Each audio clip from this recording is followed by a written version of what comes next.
Welcome to the Commonwealth Club on this wonderful Thursday. This is our latest in more than 100 online-only programs we have done since we've all started sheltering in place and learning to binge watch TV. Today's program, we've got a great program with the Warriors, Rick Welts, and the 49ers, Hannah Gordon. We're going to have a very fun conversation. I'm John Zipper. I'm the Commonwealth Club's Vice President of Media and Editorial, and I have the fun job of co-hosting programs with Michelle Meow, who is, besides being a member of the Commonwealth Club's Board of Governors, she's also the host and producer of The Michelle Meow Show. So we thank you for joining us. You can find more of our upcoming programs as well as video and audio from our past programs at commonwealthclub.org/online. I want to thank our sponsors for today's program for making this possible. It is Comcast and Gilead. We thank you very much for your generosity. And now, welcome, Michelle. Good to see you again. Welcome. It's not just a Thursday, John. It's a Pride Thursday. It's a happy Pride Thursday. I'm so excited to be here. And if you enjoyed that video, the very beginning in which we played of Global Pride, Commonwealth Club of California is the official live stream partner of Global Pride. So join us Friday night. We go live for 24 or maybe over 24 hours. Over 500 Pride organizations around the world have submitted content. World leaders, A-list talent. You saw there Todrick Hall, Laverne Cox. So although it's a different Pride this year, I know that we still have opportunities to be together and to be seen, and we should be seen. So happy Pride. And now I'm very excited to introduce to you two folks who have made great change and impact in their industries, and I would say an industry that needs it. So we're very lucky to be having them and celebrating them during this Pride season. We have Rick Welts, who became a member of the Basketball Hall of Fame in 2018. For the past 8 years, he has been president and chief operating officer of the Golden State Warriors, overseeing all business-related operations for the team, including the new Chase Center and Thrive City in San Francisco. In 2011, he publicly announced that he was gay in a front-page New York Times story. Wow, that's brave. For his work on diversity and inclusion in sports, he has been honored with the United States Tennis Association 2011 Icon Award, the GLSEN Respect Award, the GLAAD Davison Valentini Award, the Anti-Defamation League's Torch of Liberty Award, and he was the Celebrity Grand Marshal of the San Francisco Pride Parade in 2015. We also have Hannah Gordon, who's the Chief Administrative Officer and General Counsel for the San Francisco 49ers. She oversees legal, public affairs, and strategic communications, risk management, community relations, the 49ers Foundation, fan engagement, and the 49ers Museum. She is also the Secretary of the Bay Area Host Committee and has been involved with events such as Super Bowl 50, WrestleMania 31, Beyonce's Formation World Tour, the Copa America Centenario, and the 2019 College Football Playoff National Championship. She's also active on league-wide matters and has served on multiple intra-league working groups. Let's welcome Rick and Hannah to our special program. Happy Pride to you both. Happy Pride to you, Michelle and John. Good to see you, Hannah. Yeah. Good to see you. Happy Pride. Yeah.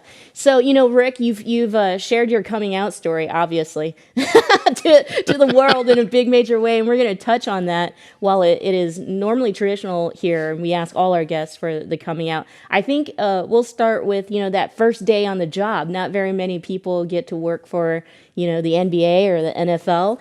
And so, Rick, we'll start with you. What was it like? You a ball boy at 16 years old for the Supersonics.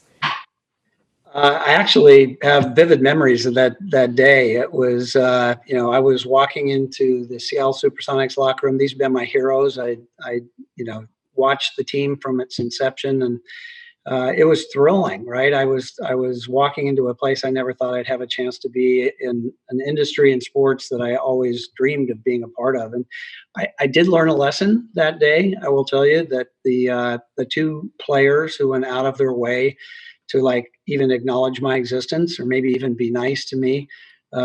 Two players by the name of Lenny Wilkens and Rod Thorne. And out of all the people that were a part of that team, those two went on to be by far the most successful in their careers of anyone that I knew in that organization. Lenny Wilkins inducted 3 times into the Basketball Hall of Fame as a coach, a player, and a coach of the Dream Team. And Rod Thorne, who actually was one of the inductees that came in along with me in 2018 to the Hall of Fame. So it taught me a lesson about how you treat people who, don't necessarily have a great impact on your life, and how what it represents in terms of your character. And last thing I would say is, it's kind of a punchline joke that I started as a ball boy, but I will tell you every day of my career, I use the experiences that I had there, because where people in my seat don't have the opportunity to be invisible in a context of players and coaches and media and owners, and getting to see how all that happens behind closed doors.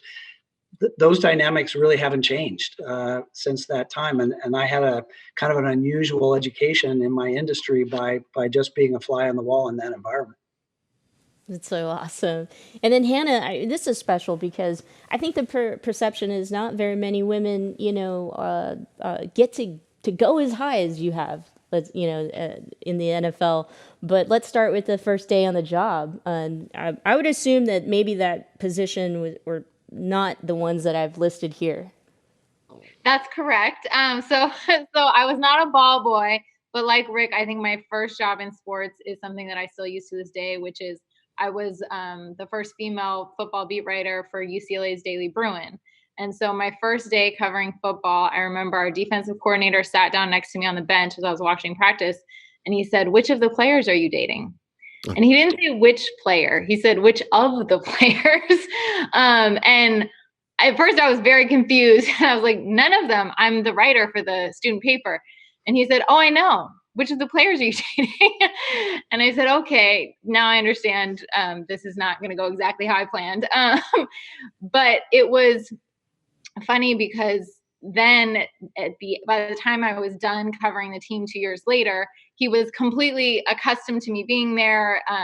We had a wonderful relationship. The last time I think I interviewed him, he actually was tying his tie in the locker room after a game, and he walks into the showers to see the mirror to tie his tie. And I'm like trying to interview him. And I said, "Coach, no, I'm trying." And he said, "Just come in here. There's nobody in here." And I said, "I'm allowed in the locker room. I don't think I'm allowed in the shower." It's like, "I'm going to need you to finish tying your tie." So that was my first day on the job. But it was a wonderful job that still informs everything I do, in terms of you learn to do what you're doing. You learn to talk to people all the time. And at the end of the day, our jobs are all about people, especially in sports. And before each of you started in these positions, did you know you wanted to be in sports? And did you, hope to have a career in professional sports? Or was it just you were interested in sports and this was something you started doing? Hannah? Hannah? Sorry. Oh, me first. Okay. Yeah, Yeah, I did. I had fallen in love with sports, and when I started at the paper, it was my hope that that was going to be something that I would end up liking, and I fell in love with it and never left the industry. For me, in my household, sports was kind of what we were all interested in. And it was really the currency of communication between me and my dad, that we went to games together. That's when we had our alone time. That's when we had our conversations.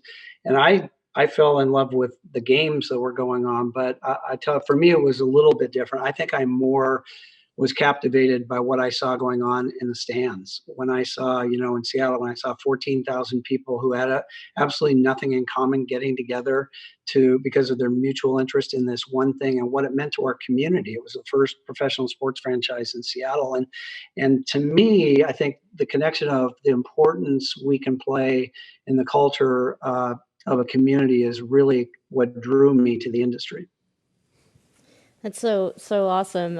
I'll stay with you, Rick, in this question, just because we brought up, the fact that you started off as a ball boy for the Supersonics. That was 1969, so the year of the Stonewall riots. And just wondering if you have any memories or recollections of that year, or what was happening with the gay liberation movement.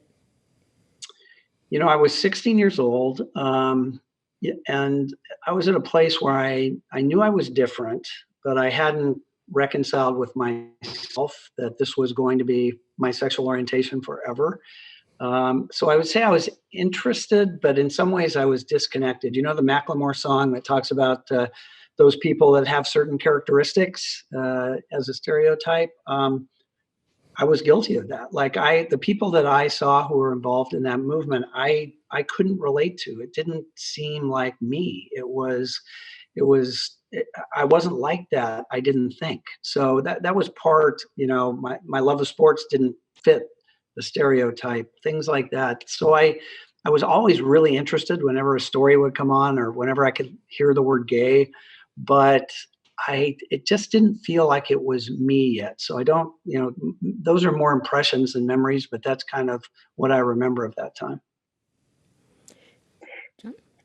Um, I mean, talking about LGBTQ issues and sports, and especially professional sports, so often you're talking about, for years we've always considered them to be completely separate worlds.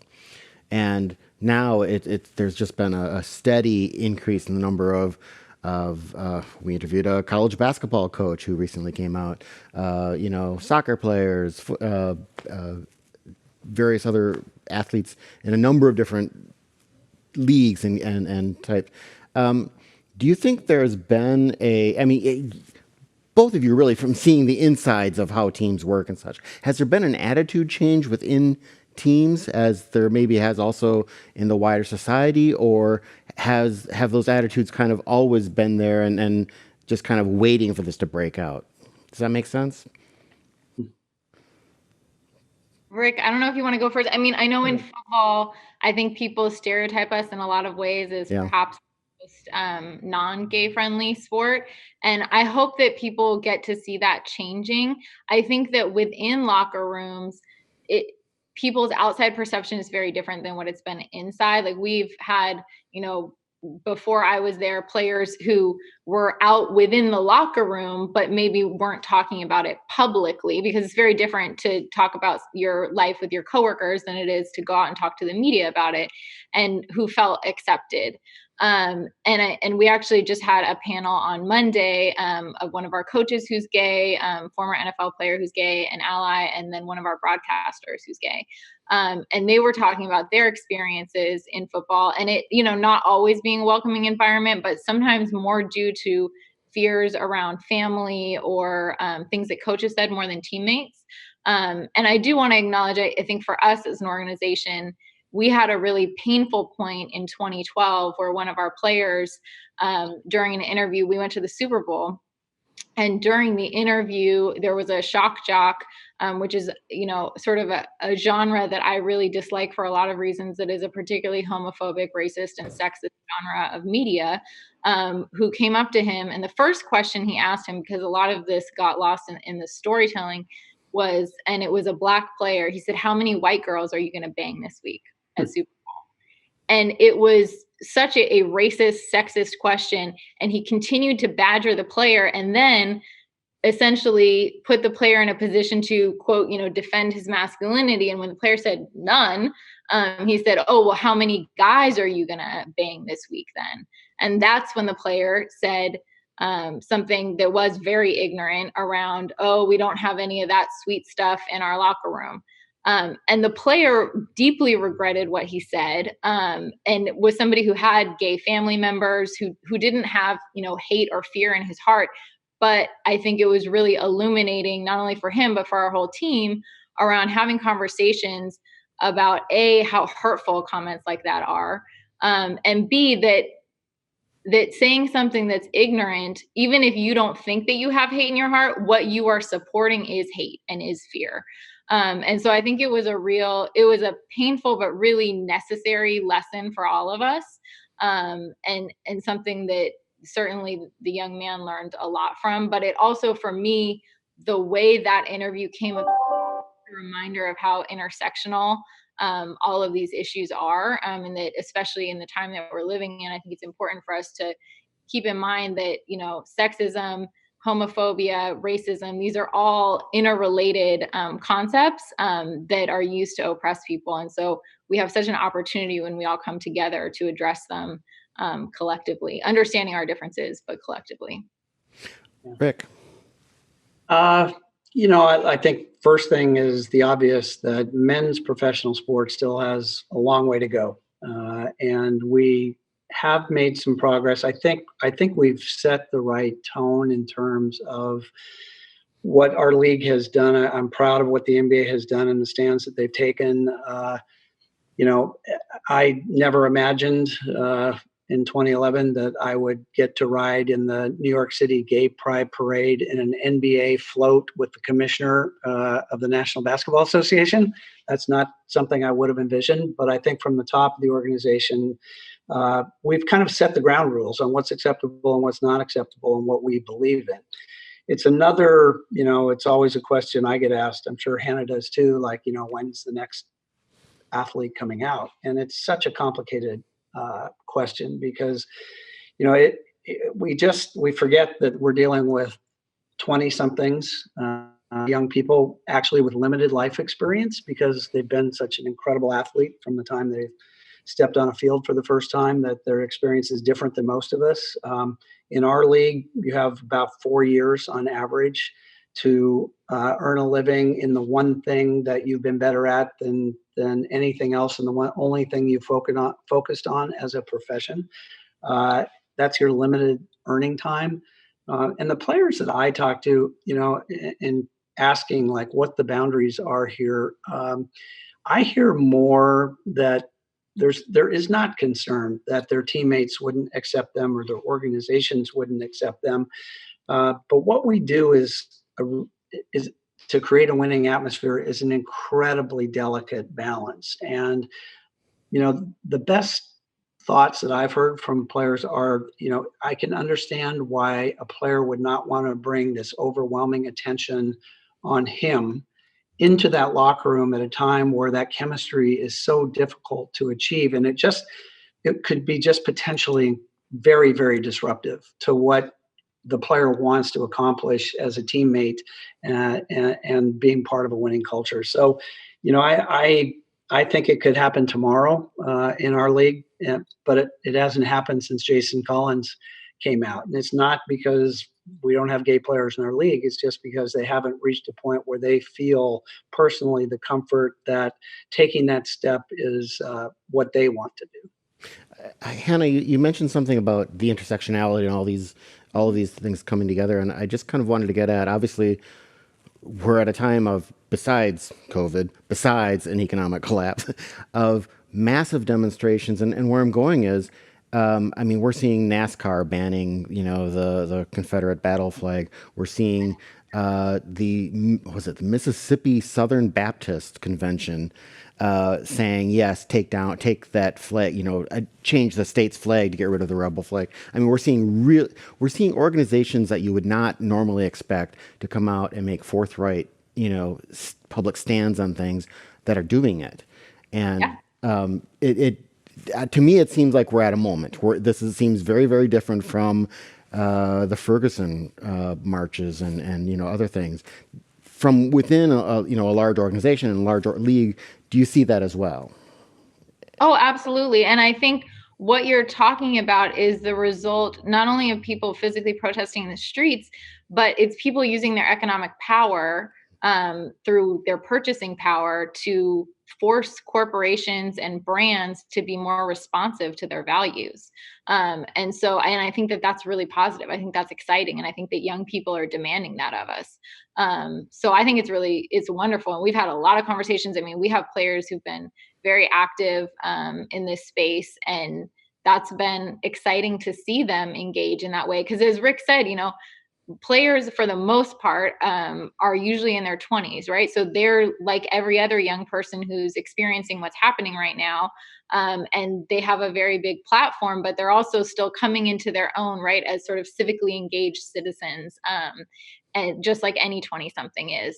And so that's been really cool to see for sure. And I think to your point around the intersectionality, it's been exciting to see as well in the midst of all this, the Supreme Court's decision. And I think that I certainly hope that for, straight women like me, that we understand that with a decision like that, the whole purpose is like Title VII of the Civil Rights Act applying, no discrimination on the basis of sex to individuals who are transgender on the basis of sexual orientation, gender expression, that hopefully we can understand that my experience as a woman in sports is necessarily related to the experience of a gay man in sports, is related to the experience of a gay woman in sports, is related to a transgender person's experience, because all of it is around how do we allow people to express who they are, and how does the system, right, attempt to control our bodies, control who we have sex with, control as a result our mind and our spirit and our hearts. And so I think that this is a really exciting time, and I'm glad that we're living in it, even if it's a little bit of a difficult time for a lot of reasons. This is such a great conversation. If you're joining us live, get engaged. Ask us questions. John's going to be monitoring the chat, so send in your questions or your comments, and we'll get them to Rick and Hannah. Rick, you mentioned Commissioner David Stern, and sadly we lost him this year. But every time I read that New York Times article in which you come out, they talk about that moment you lost your partner to HIV/AIDS, and you get you get a phone call, you're bawling, and the phone call is from Uncle Dave, and David Stern served as such a comfort to you at this time of tragedy and vulnerability. And so, the question, although I bring up Commissioner David Stern, and to Hannah, you can follow Rick on this, but it's really about how the league, the association, that there is a family aspect to it, and that when you are able to create space that's safe, especially for LGBTQI people, that there, all of that is also a part of not just being football or being basketball. But so we'll start with Rick, just telling the story, talking about that story, being a part of a family, and the importance of creating space that is safe for everyone. Well, for me, I lost my partner in 1994 in New York City, and I was not out at the time at the NBA. My choice. I mean, I had really constructed, I would say, some walls around me that people respected. I was never asked if I was gay, but I never, and I never tried to take a female to a party at the NBA to try to throw somebody off the track. But I wasn't out, and Arnie played tennis on a Saturday, and I came home actually from working for a little while and found him unresponsive on the bed, and got him to NYU hospital, and he died the following Wednesday. It happened that fast. That Monday morning, I had to go into the office. There was nobody at the office I could talk to about this. So I went in. Stern walked by my office. "How you doing?" I said, "Well, I've got somebody I'm really responsible for who's in the hospital and going to need to take a little time." And he nodded and said, "Of course, go do what you need to do." We were both from Seattle, Washington, so I took Arnie's ashes back to Seattle. I wanted to have a memorial service there for friends and family.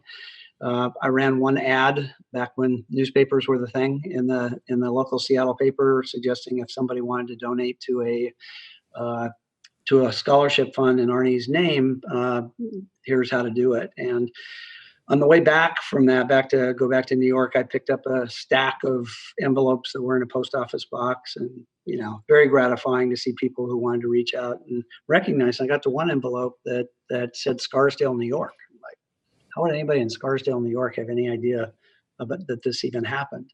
And I opened up the envelope, and it was a $10,000 check from David and Diane Stern. No explanation. So, when I got back in the office, I felt compelled to go back and acknowledge it. And I kind of walked in, and we were so stupid. I wish I could recreate them. It was kind of like, I wanted to think, yeah, okay, yeah, guy thing. Hey, on to the next thing. But it was his way. It was his way of saying, I know what happened to you. It's okay. I'm here to support you. But we never had the conversation until years and years later. And I still to this day have no idea how he knew any of that had happened. So it told me everything I needed to know about the organization I was working in and the man who was leading it. Thank you for sharing. And so, That's just so special. Thanks for sharing that with us today. So Hannah, and as I understand it, you started the first Pride for the San Francisco 49ers. And so it kind of, dovetails Rick's story about being a part of a family and knowing the importance of something like Pride. So you talk a little bit about that. Yeah, it's really hard to follow Rick, I'm gonna say first. And also, so I remember that New York Times story, 2011 isn't that long ago, but we did still get physical papers at the NFL league offices, which is where I was working when it came out. And I remember I read that story and I just thought, wow, Rick Welts is like the most amazing man and executive. And I actually thought, I was like, I hope I would get to meet him someday. So it's been extremely gratifying to get to meet Rick a few times now that we're both in the Bay Area.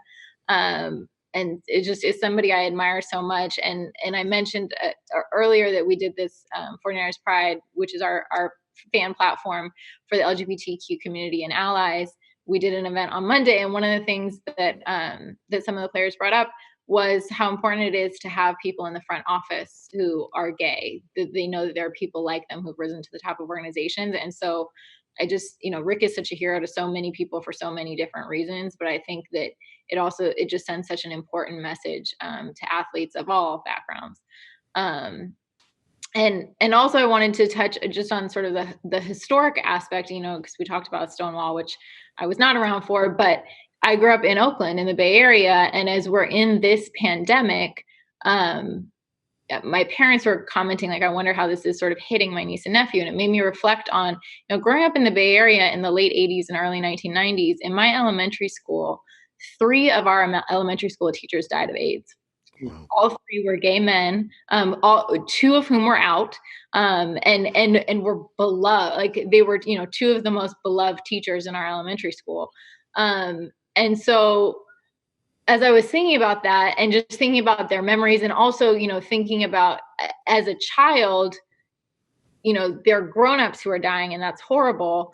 As an adult, realizing how young they actually were, because as a kid, age is so relative. It is even more heartbreaking than it was then. And so I think I noticed that, like, the program is in partnership with AIDS 2020. And I think that's really wonderful, because I think it's also important that we don't forget all of these aspects of our history, and all the people that we lost. And so when you were speaking about family and like how we create those environments, I do think, for us to be successful as sports teams, as organizations, people have to have psychological safety, right? They have to feel that it's not just a family, but a functional family. Because, plenty of people come from dysfunctional families. And that's ideally not what you want in a sports team. And so that means people need to feel accepted. They need to feel like they can be their whole selves at work, whether they're an athlete or a non-athlete. And ideally, at our team, our sort of slogan for the business side is that we want to go one step further to make somebody feel a part of the 49ers family. And so as I thought about, like, who we are, it's so critical that our fans feel that they are wholly and completely accepted by us. And certainly as a result of what had happened in 2012, I was concerned that they might not feel that way. And frankly, also, I saw that the Minnesota Vikings were making some really wonderful strides in some of the programming that they were doing, like one-off programming, actually as a result of a settlement with Chris Kluwe, who I went to college with, who was a very outspoken ally. And I'm a very proud Bay Area native. And I felt like, wait a minute, we are the San Francisco 49ers. We have a proud history in the Bay Area of being at the forefront of the LGBTQ movement. And so we need to kind of claim our place, our brand, and really be at the forefront. And so that's when we started talking to folks within our own organization who identified as part of the community, folks outside the organization who are either advocates or otherwise involved in the community, around how do we build a platform to connect fans too, because, some fans know each other, some don't, and we want to build that community. And so it launched and was really successful. Last year, we had 1,000 people sign up in the first week. And more than the numbers, it was the messages that we got from people.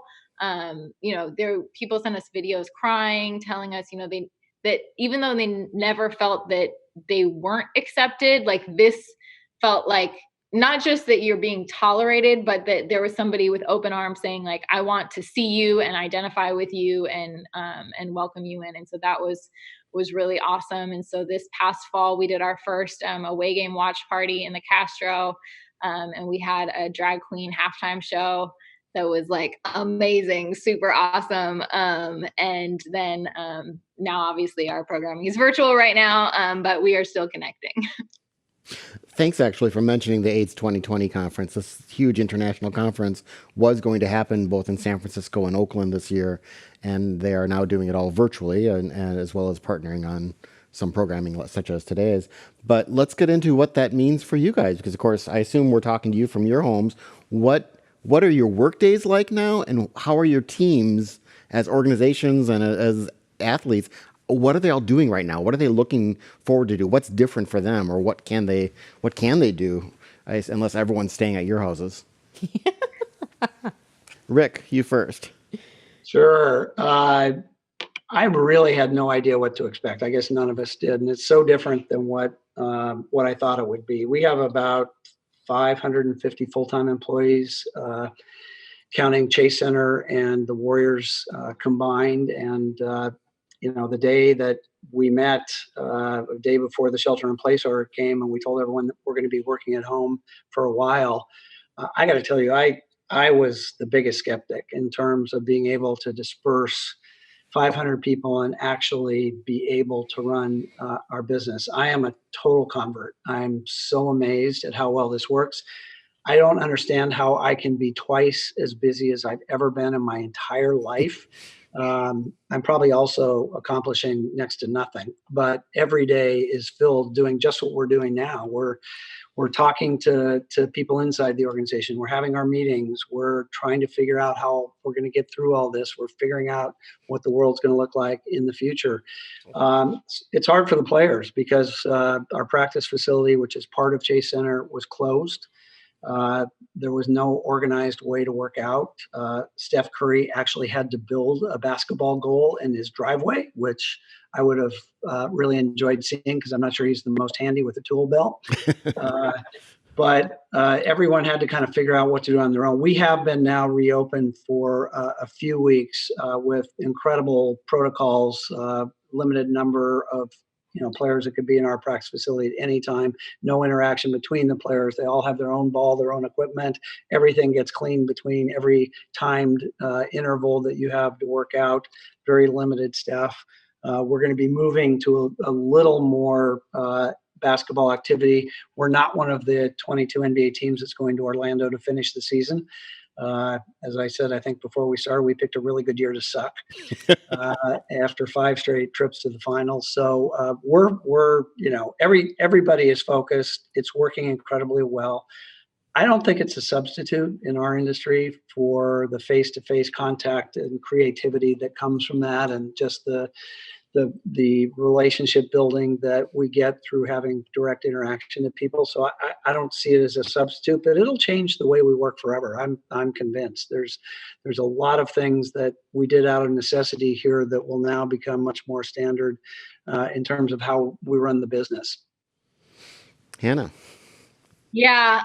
Well, first, let me apologize because I forgot to close the windows before we started because it's warm here, and I forgot that I live in a flight path. So if you look occasionally planes flying overhead and somebody knocked on the door while Rick was answering a question, I was like, oh, this is the problem with working from home. Oh, there goes a plane right now. So I would say, like Rick said, I think it has probably worked a lot better than I thought it was going to, which is good because it also lasted a lot longer than I thought it was going to. I think for those of us who are extroverts, it's very challenging.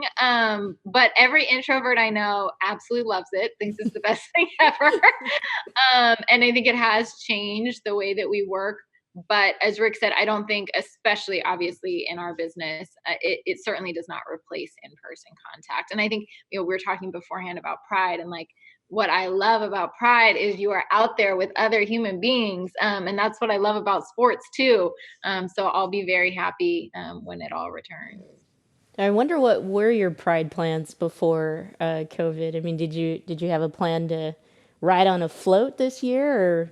So we had our very first, it was really more of a truck than a float last year. We were a little late in our planning, and I'm a perfectionist. So I was a little bit like, why don't we have the prettiest float? But it was more like a giant flatbed truck that we were having a party on. And it was really fun. And I was looking forward to this year.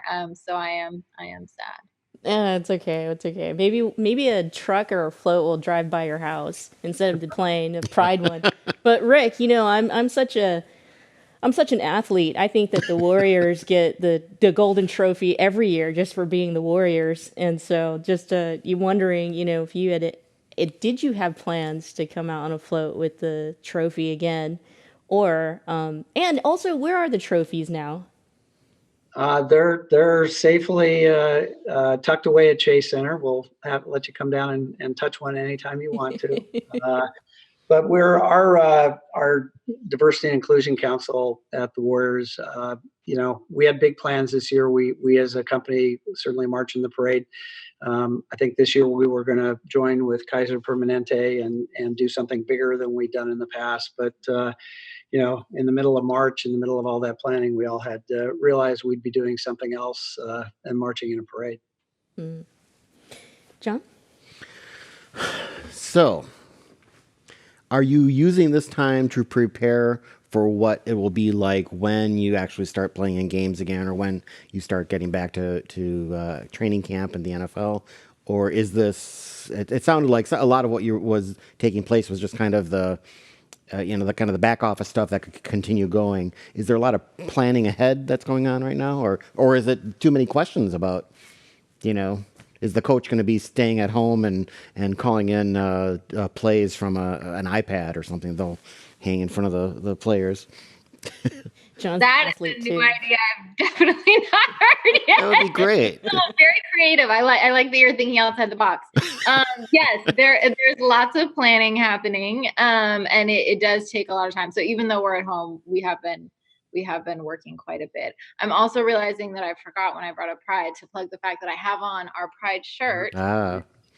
And this is last year's. It's in white. We still have it in white. We also have it in black this year. So just in case anybody wanted one, I'm still waiting for my black one to arrive in the mail. I want to bring back to, just the conversation. I mean, the title of this program is about resilience. And I think we've been really upbeat and positive about, the impact that you've had, and Hannah, the NFL, and Rick, obviously the NBA. But I think big picture, it's not just the league or the association and the fans, but the world. And when Katie Sowers came out, or not came out, but it was, she got the job and became the first out lesbian coach in the NFL. It was such a big deal, even for a non-sports person like myself, that yes, every single game thereafter, I was very much like, go Niners! I didn't even know what happens when they score a point. It's a touchdown. I know that now. But yeah, no, I don't know. My sister, who's a straight ally, also, she's like, oh gosh, you're the most annoying person to watch football with. But now, but after Katie, I'm such a huge fan, right? And then the same with Rick. It's like hearing that an executive of a championship team is gay, like all this confidence, and that I also know that with that confidence comes overcoming some of the challenges. So if you could, it's Pride season. We're always trying to make sure that the youths who follow you, who see the teammates, who see the players, and the leaders in your organizations have something to look forward to. If you could just share a little bit, like what are some of the challenges, Hannah? Even as a woman being in the league, we mentioned that earlier. And then overcoming that and being resilient and trusting that being authentic and whole in who you are is worth it. We'll start with Rick. Well, I like to tell a story. Like 3 years ago this month, my now husband, Todd, and I got invited to the White House for Obama's last Pride celebration at the White House, which was really thrilling to be a part of. And the atmosphere was incredibly, upbeat and celebrating the accomplishments over his administration. But he gave a speech that I'll never forget that day because it was prophetic. He was much more kind of somber in tone, I thought, and his message was, look at all the things that have been accomplished in the last 8 years, but please don't think this is over. Like, please don't think this has been a mission accomplished, because as quickly as we have progressed, that progress could be reversed just as quickly. And basically, don't take your eye off the ball. This is going to be on the agenda forevermore, and you guys have to be devoted to making sure that we continue to talk about this and continue to work toward a world where we're all accepted. And that was on a Thursday. The massacre in Orlando took place that Saturday at the Pulse nightclub. And from just what the last 4 years have been like politically, where we've kind of at the top of our government enabled hate to be a strategy, enabled putting dividing people as a political strategy. I think of his words all the time. What little role I can play maybe in all that, and the challenge is I guess I knew what I signed up for when I did what I did. And I hear from, as I'm sure Hannah does, a lot of people in our industry who do not yet feel comfortable coming out, but would like to talk to somebody who can kind of understand their stories. And that's helped me. I'm honored that I get to do that, but it's actually helped me a little bit. I don't know if you remember, as the NBA awarded Charlotte an All-Star game a few years ago, and shortly thereafter, a bill was passed in North Carolina called HB2, which was a very discriminatory bill talking about gender assignment in restrooms, and it was just blatantly a terrible, terrible law. And the NBA had to decide what to do. Like, do we go to Charlotte and play an All-Star game? And we had a board of governors meeting in July in Las Vegas. I'll never forget. And Adam Silver, our commissioner, came to me before the meeting and said, I'm going to let you have kind of the last word in this discussion. And it was brought up. There was a lot of discussion about whether we should, or what the impact would be on Charlotte and our team there and everything else. And it got to the end, and I could honestly look around the room at these owners of teams and say, look, I just ask one thing. It's like, I'm in contact with a lot of people in your organizations who don't feel comfortable in the atmosphere they're in coming out and being their authentic selves. And I'd like you to think about those people when you're deciding what to do here, because they're watching you. And what you do here will make a statement to them about what kind of organization you were. And, fast forward that voted not to go to Charlotte. The law was changed. We ended up going to Charlotte and became kind of a celebration of diversity that we built around that All-Star game. So, it's enabled me to have some kind of impact. But it's a time to remember. I love what Hannah says. It's also really a time to remember those we've lost. Mm. Thank you for As your work. Rick Yeah. is Anna. really hard to follow. I'm like, can you make me answer the questions first? Because he's just impossible to follow. So in terms of resilience, and I love what Rick just said about using our influence to create change, because I think, what he did at that meeting is so powerful. And the fact that he was courageous enough to bring his authentic self and his own experience then bettered the entire league. And I think that's such a lesson to all of us in what we are potentially losing as businesses if we are not creating a safe space where everybody can bring their whole self and bring all of their opinions. Because then we lose that opinion, then maybe we make the wrong decision. So I think that that's really important. And as I've been thinking about resilience, this month in which, it's a time both for celebration, and I loved the slogan they had on the Pride 2020, which was, I think, exist, persist, resist. And I was reading Audre Lorde again recently, and she talks about we have to, like, for those of us who are different, survival, and may she forgive me in heaven if I misparaphrase her words, but survival is, we have to make our differences into our strengths, because the master's tools will never dismantle the master's house. And we might be able to temporarily beat him at his own game, but that will never bring about real change. And she was speaking at a conference where they had not invited very many women of color, and she said in the rest of that speech that it is only those women who believe that their only source of support is the master's house to whom this is threatening. And I think that those words are so powerful, and she wrote them more beautifully than I just paraphrased them. Of course, I should have quoted her directly, because our strengths really are our differences, and we find this all the time in business and in life. And I think for all of us who have been in a position where we are somehow different from those around us, resilience really requires us to see that. And I know that for me, early in my career, I just became very good at temporarily beating men at their own game. And oftentimes that was by mimicking men, which is something that historically women in male dominated environments have done forever, right? It's like, okay, I'm just going to be part of the boys club. I'm going to be the best at being one of the boys. And oftentimes that involves putting down women, using lots of curse words. I still use lots of curse words, but that's authentically myself. And I really had to see over time that really is temporary, because the game was actually set up for me to ultimately lose no matter what, if that was how I was going to play the game.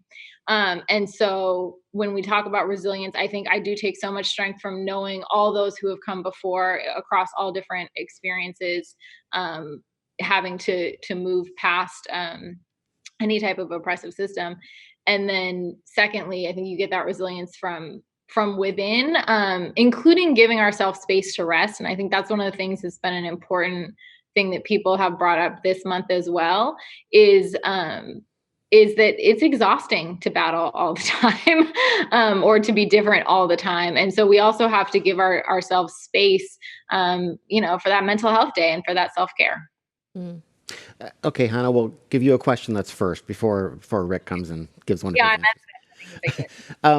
So great strides have been made. Are there specific changes, whether it's in rules or new initiatives, you'd like to see in the major league sports, whether it's MLB, NHL, NFL, NBA? I mean, specific things that you would like to see them to do to be either more supportive or more welcoming, or to lift discrimination, situations and structural problems? Well, I think there's probably, when we talk about overall structural issues, how do we create a more diverse and inclusive work environment? What are the policies that we need to change? I think we saw last month, there were some important improvements to the Rooney Rule, to require diverse slate interviewing at the sort of at the C level of the entire organization. I think things like that are good. Mm-hmm. I do think that, there's kind of two pieces, right, that are always moving, which is the policy side and then culture. And I think what Rick touched on early in the conversation that was really important is that for a lot of people, it's not just what's happening in our organizations, it's how is the Twitter sphere going to react to this, right? How are these spaces where fans and other people are attacking people and using derogatory language, how do we change that in our culture? And I think, part of what you're asking, it ties to the challenges of systemic change, right? Because systems are everywhere, and then we all participate in them, and we all participate in recreating them.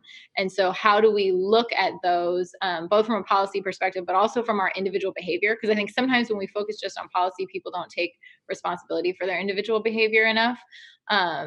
So, I mean, I would certainly, I would love to see every NFL team have an LGBTQ platform for their fans, as well as a, internal engagement group or a diversity council or something of that nature. But I'd also, I guess, what I'd like to see isn't just policy change. What I'd really like to see is more different faces and experiences at every level of the organizations. And we've certainly made progress there, but we have a long way to go. Thank you. How about you, Rick? On the business side, I'm always struck when we bring our 30 teams together and I look out in the audience and still see so many white males on the business side. It's just, it's kind of a jarring image. I think if I was commissioner, I mean, I don't think legislation for our league works as well as sharing best practices. We kind of have a the NBA is a really interesting culture. We have a 35-person group who does nothing but collect best practices from the team, share them with all the teams. We're 100% transparent on every bit of financial data. I know every dollar the Los Angeles Lakers are making in sponsorship and television and ticket sales. It's definitely that culture, and where we can reward good behavior, the league has to lead. I'm on the league's global diversity and inclusion council that covers all our offices all over the world. Uh, I think, yes, just as I want every team to decide that having their own D&I council is a really smart thing for them to do. And I'd like a lot. I'm not embarrassed to say I would like a lot of it to be that they finally the teams completely embrace the idea that this is not only like the right thing to do, this is good for business. Like, having a bunch of people that look like me sitting around a table making decisions isn't going to yield as good an outcome as people with background, gender diversity, racial diversity, who can come to the table with the same life experiences that our fans have, and can better express and get us to a place where we're making a better decision. It's good for business. I'm not going to apologize for that. Yeah, if the only reason you can get your head around it is because you think it's the right thing to do, okay, that's fine. But come around, we'll really have made progress when I think our organizations realize that it's a great business strategy in addition to being the right thing to do. So I think we continue to make real progress. We just have to keep the conversation going. One of the great things about what's happened the last 4 weeks is the amount of storytelling on life experience that's gone on in our organizations. Yes, a lot of it focused on Black employees, but not all of it. Like I told my story at a town hall. Everybody has had a forum and opportunity today. Every day we do one of our executives gets to author a daily update that's an essay about whatever they're thinking about that day and their own life experience. And it just connects people in a way that is so powerful. Like, I know things about our employees right now that I never would have known if George Floyd hadn't been murdered, right? And I think I've learned a lot from that about how we should move forward and tell our stories. And it breaks down every barrier. It breaks down every concern when you actually know why people are the way they are and why they think the way they are. And it's a level of understanding that we just got to keep up. It's terrible that it happened the way it happened, but I think it's one of the blessings that will come out of this in the long run. Wow, that was so great, both of you. Great answers. I would think that if the commissioner seat was open, for your respective organizations, and both of you made that position, the NBA, the NFL would be very much safer and much more inclusive. So I hope that one day that I can call you, Commissioner Gordon or Commissioner Welts. But that's the hope that you both give us, right? That a woman can be in that seat, a gay man can be in that seat, a person of color. We've got about 11 minutes left, so if you're dying to ask Rick or Hannah a question, or you want to comment, now's your chance. Otherwise, I'm hogging the whole 11 minutes that I have with these two wonderful human beings. So Pride is 50 years old. Yeah. The first Pride was 50 years ago, and it's, there's conflicting reports. New York says they were the first one. LA says they were the first one. San Francisco says they were the first one. Well, here, I'll be the boss. All of you were the first, and it was important that you all were the first because it happened, because of the Stonewall riots. But hearing you talk, like even just in your careers and looking back at history and LGBTQ rights and its history, a lot has changed. But Hannah had said, there's still a whole lot of work that needs to be done. If you could reflect on, what maybe the near future. And this is a weird question because we're experiencing a pandemic. Like, we don't know what tomorrow looks like. We don't know what next year looks like. But for folks who are at home and not with community, especially in the month of June, just your perspective of it's going to be okay. Like, from my perspective, It's absolutely going to be okay. We're going to do this Pride season virtually. We're here together, connected virtually, and then next year we're probably going to be sitting 6 feet apart or something like that. But that's okay too, because I could still see and hear you. So yeah, the floor is back to both of you. Kind of some perspective on getting through this pandemic, 50 years of Pride, the next few years, and celebrating each other. We'll start with Hannah, because Hannah says she wants to go first from here on out. This was a mistake. I never should have said that. Yeah, I mean, I think it's very cool when we think about how much has changed in the last 50 years. 50 years ago, marriage wasn't legal, right? 50 years ago, there were no transgender rights that were protected under the law. But I think to the point that Rick made about his visit to the Obama White House, how jealous am I also of this, that story, is that what we've also seen, unfortunately, in the same week as the Supreme Court decision, were moves by the White House to take away transgender health rights. And so it's important, like he said, that as much as we celebrate the progress, that we recognize that unfortunately there are people who are trying to turn that back all the time. And so it requires our constant attention. And then in terms of, how do we celebrate and how do we find community during this time? I mean, I think the great thing is you guys are creating community right here virtually with us. And right now that's kind of all we can do, right? And I hope that by next year we don't have to be 6 feet apart. But this is the thing about life is unpredictable. And there's so much that we can't know. And I think, if I've learned anything during the last 3 months, it's to be so grateful for all the things that I was taking for granted. I took for granted that I got to hug people and shake their hands. And I don't take that for granted anymore. And I feel the same way about sports. Like I took for granted how joyful it is to be in a stadium full of screaming fans. And that it was totally worth any traffic or any line that you had to wait in. And I will never take that for granted again. That's great. I'll tell another David Stern story. Back when I got to the NBA in 1982, the NBA league office, where I was for 17 years, the NBA was a terribly mismanaged property, more, probably as good at odds that it would go out of business as be successful.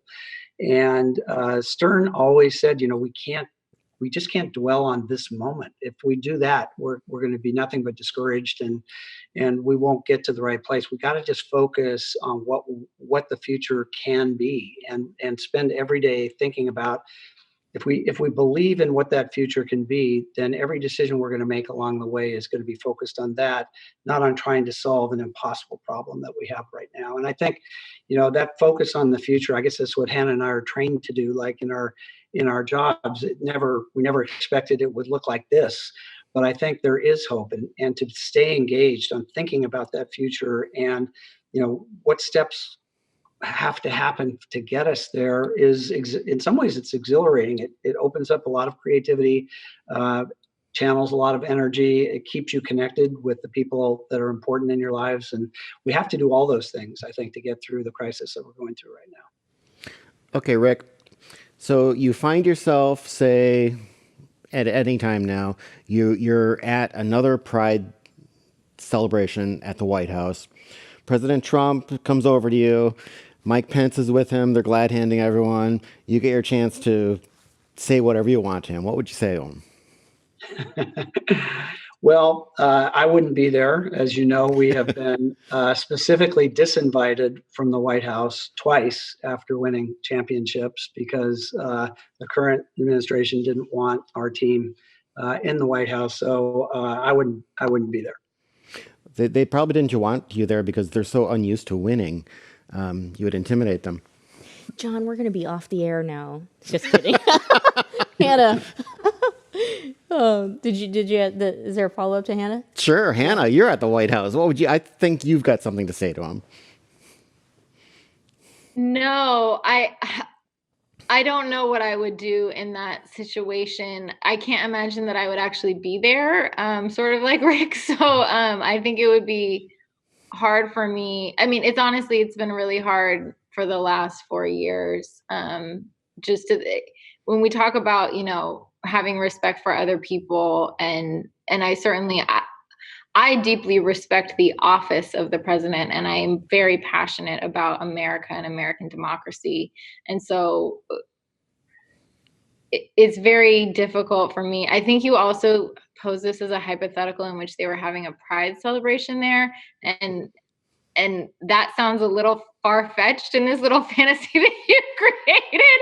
And so I'm gonna have to really think about this far-fetched and hypothetical world you created. There's a lot for us to deal with in this real world that we're living in. So yeah, Right. I'll Okay. Well, before we go, we do have a question from the audience, and this is for you, Rick Welts. It says, Rick Welts, I'm a proud and loyal Warriors fan. Would you mind sharing what you and the Warriors are thinking about for the NBA 2020 draft? Oh my goodness. So just between you and us and all our Really? viewers, yes. Well, as I mentioned before, we have the worst record in the NBA this year. We won 15 games when the season went on hiatus. So we will have an extremely high draft pick this year, somewhere between 1 and 5. So it's going to be interesting. It's not a sure thing who the best player out there is. We have to go through the lottery to see where we pick. And there's always the possibility that you can use that as an asset to try to acquire a player that could help your team right away. We think we have about a 3-year window with Steph Curry, Klay Thompson, and Draymond Green at their peak to compete for championships right now. So we're going to want to either pick a player or get a player in some sort of deal that's going to be able to help us right now, I think. Hannah, there's going to be a lot of high expectations for the 49ers this Oh, we're year. going to the Super Bowl again. That's exactly Yeah. it. What can you tell fans to look for it this year? Oh my God, what can you not look forward to after last year? That was just a magical season. We're all just looking forward to getting back to the field and watching some football. Like, we had a really good time with draft. It was fun to see everybody in their home offices and see, some of the new players who are joining the team. But a lot more of what you saw last year is, I think, what you can look forward to this year. That's so awesome. So very last question. There's 3 minutes left, and it's an easy question, but it's very easy to So be. after that hypothetical, I know the hypothetical question at the White House. Well, hey, it's so easy to be a super Bay Area sports fan, and it's because of the community that we've built and the leadership that we're seeing here, on the program. And so, leave some last words for the super fans out there. That some words of encouragement and hope. We're all going to be together again because I think we all miss the camaraderie, the togetherness, the family appeal of what sports and our communities can do together. We'll start with Hannah. I got you. Rick will close it out with something beautiful. I guess I would just say first, thank you for sticking with us through this time. Thank you for finding ways to connect, whether it's over social media or anything else. Obviously, all of us can't wait to see each other again. And I think, as I was talking about how much I'll appreciate it, I know that all of you are going to be super hyped once we're all at games. And even if we're celebrating watching them on our couches, which is what a lot of us do anyways, it's another great way to connect. So I would just say, thank you for being such faithful fans through thick and thin. And we hope to do you proud because you deserve it. Well said, Hannah. So, I hope people look at our organizations and say, in this moment, we rose to the occasion, that we did things that we could do to try to contribute to the community at a really crucial time. And we can't wait to get back. I think sports has always been an important place to have conversations in our society. It is right now. And we want to make sure that we're part of the recovery and getting back to a normalcy that will make all of our lives better in so many ways. So sports is part of that. We can play a role in that. We're not the most important thing in the world, but we're additive to the culture of a community. And we can't wait till we can open the doors of Chase Center and welcome our fans back. That's awesome. Well, thank you to Rick Welts of the Warriors and Hannah Gordon of San Francisco 49ers. Thank you to all of you for joining us. Thank you to the Commonwealth Club and AIDS 2020 for putting the talk together.